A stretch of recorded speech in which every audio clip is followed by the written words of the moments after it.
Since the earliest human beings first covered their bodies with woven cloth, fashion has been a big part of the human experience. Clothing has many uses, of course. It's functional. It can protect us or keep us warm.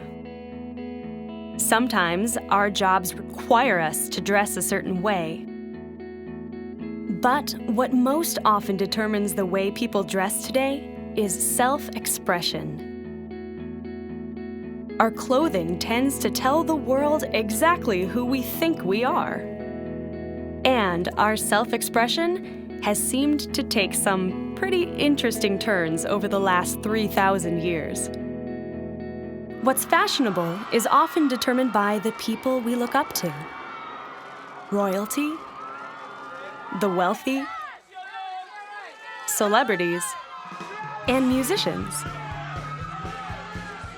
For instance, men were encouraged to wear large powdered wigs after France's King Louis XIV began wearing wigs to cover his bald spot.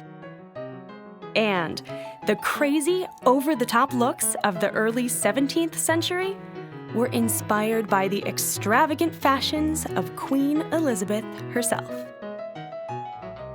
But in the 1960s, people decided they could create their own styles.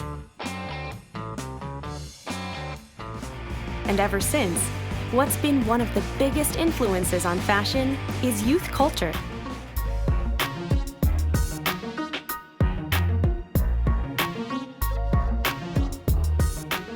So, how are fashions created?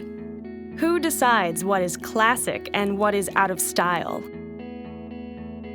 Sometimes, what's behind a new fashion trend is comfort. But sometimes it's just the opposite. There are a lot of people who don't mind being uncomfortable as long as they look good. Sometimes a fashion starts as a necessity.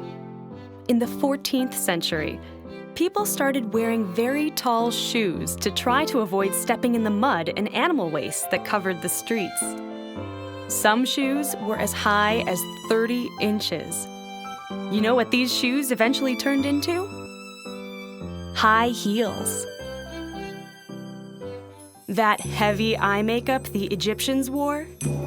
It helped block the sun's glare and allowed people to see more clearly.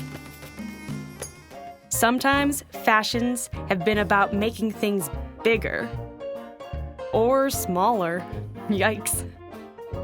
Sometimes fashion discourages people from showing skin. Other times, it's all about revealing the body. Often, what's trendy is something that seems to rebel against the established look.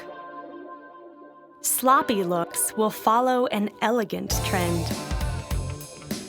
Flashy might follow conservative. And when frumpy has been chic for a while, keep an eye out for something more formal or dignified to come along. It's no wonder that styles that were cool 30 years ago often come back into fashion as retro looks. So what will be stylish tomorrow? Will it be a funky, futuristic look like in the movies? Or more old fashions that have been recycled? Or a quirky combination of the two? What's for sure is that as long as we're permitted to choose what we wear, we will continue to express ourselves through clothing.